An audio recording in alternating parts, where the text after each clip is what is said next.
Hello, peeps. Tomorrow is Valentine's Day, so actually, I wanted to make a small sketch note and reaction video to a film, a romance film. Um, I'm kind of not the most romantic person in the world, but the main character in this movie has something in common with me, which is a changed brain structure.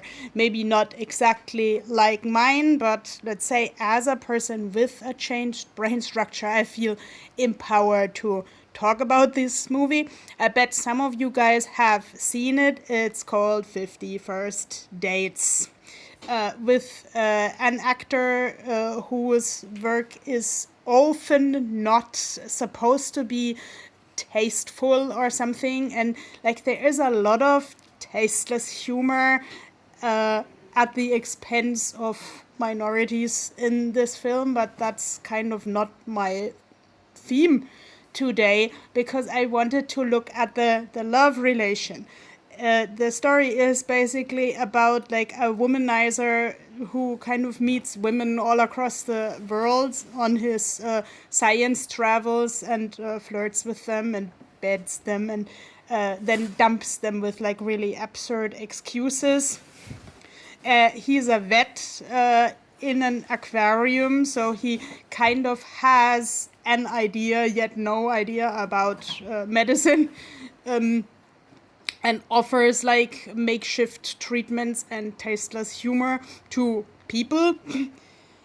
But then, like, he meets Lucy, and Lucy has a damage to her frontal lobe of the brain by means of an accident. So she has something that the scientific world usually calls anterograde amnesia. Like she can't retain new information, so she forgets new people from one day to the next, but she can remember like her family and people she was in contact with before the accident.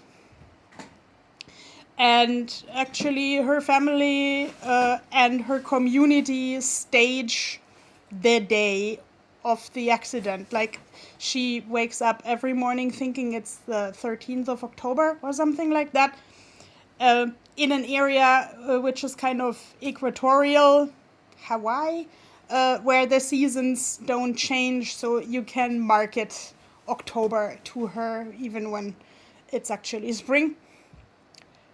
The family also ensures rituals like searching for a good pineapple.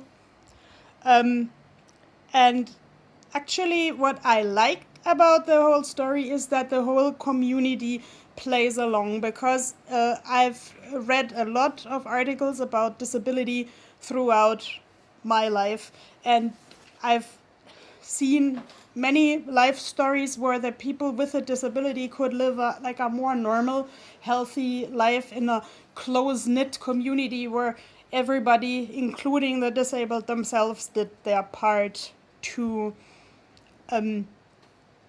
to make it work with a certain humor also.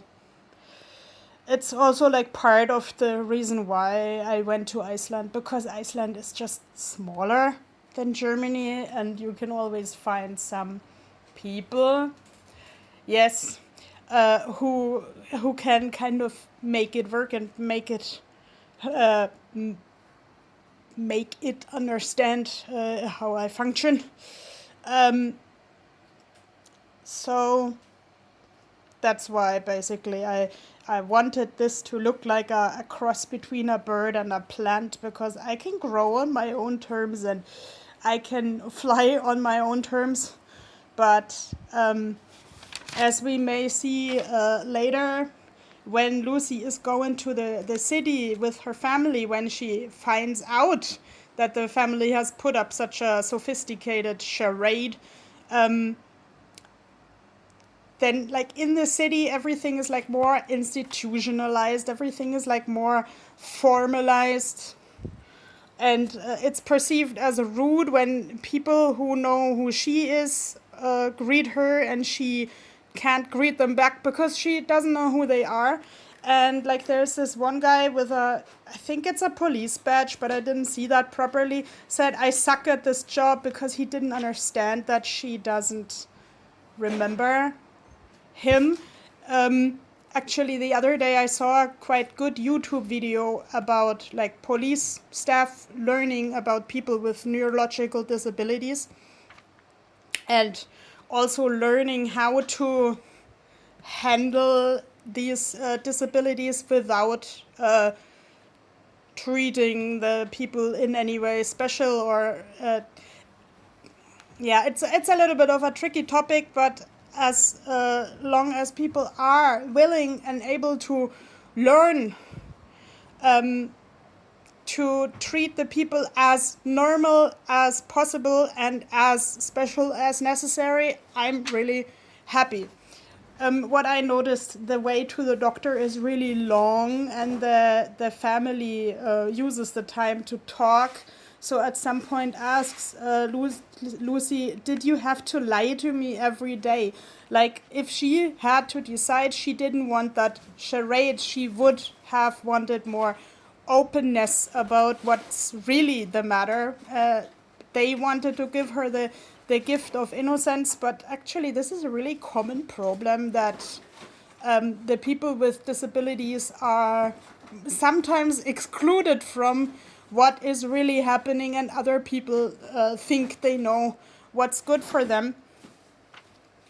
At home in her rural community in Hawaii, she's independent, she still can drive, like her procedural memory is obviously not affected. Later she discovers a video camera as a tool of empowerment because the video camera is like her new memory. And I kind of put down a lot of small details here, so I think I can't do the whole story. I really tried to sketch down the whole film, but that doesn't work. Here, it's a little bit remarkable what happens if the newly established rituals with making videos are kind of like forgotten, because the romance is so funny and so sweet that you forget that you kind of have to rely on rituals, and when the ritual is paused, it's a shock. That's what I recognize very much from the autism, even though of course it's pictured more extremely in the movie. Like, everybody kind of has to get into panic because she's obviously waking up in the bed with a stranger because she doesn't remember her lover from one day to the next, and she beats his head. So actually her family tries to examine the lover and his so-called egghead if he suffered from memory loss, which actually leads me to a problem that when people say, okay, I have that too, and I might have autism, or might have cerebral palsy, or I might have whatnot, that can be really problematic because A, the most people to who they say that are not doctors, and B, this idea of like everybody has it can downplay the issues, the help that someone needs. What I really liked here in this movie is that like Lucy is an artist. She makes like an art journal. I recently got into art journaling. I like that a lot. But she does that like not only because she likes it, but rather because she needs it to remember her lover, Henry. She says at some point, I want to erase you, and that reminded me again of this movie, Eternal Sunshine of the Spotless Mind, where people can erase each other. And now someone tries to phone me, but I will just take that later. And actually, this is a really significant problem that some disabled people, including my noble self, sometimes think we could be a burden to some people under some circumstances. And let's say one of my biggest life tasks is to find a way of the middle to find a community where I can say, okay, you do this for me, and I can do this for you in return. Lucy moves to an institution for people with neurological issues, where she also has a quality job as an art teacher. Rings a bell towards me. But let's say she suddenly wears like really buttoned up shirts and ties the hair back. So like there was nothing more of this wild and free lady who just took life as it comes. So when Henry leaves her basically with his boat, he turns the boat around in the moment where he realizes that she sings only when she has met him. So she has some subconscious way of remembering him. And of course, like they get together.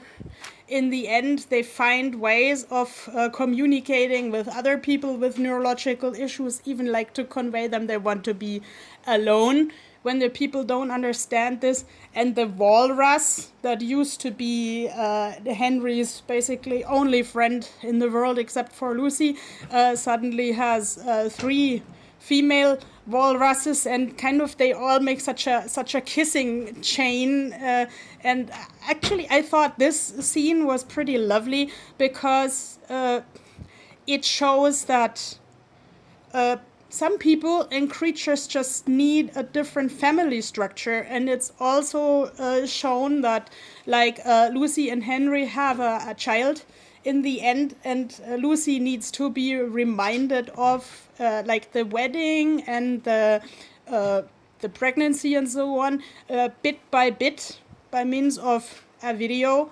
So down the line, I think the effort counts. Like I like this film because of the effort of the guy to make videos, to do other things, to conquer the lady, to understand how she functions, and to build a life with her, and to convince her that she is like lovely for what she still can do and what's her nature. And yeah, so I kind of wish you a lovely Valentine's Day tomorrow, where you show appreciation to people and other creatures the way they are. Bye bye.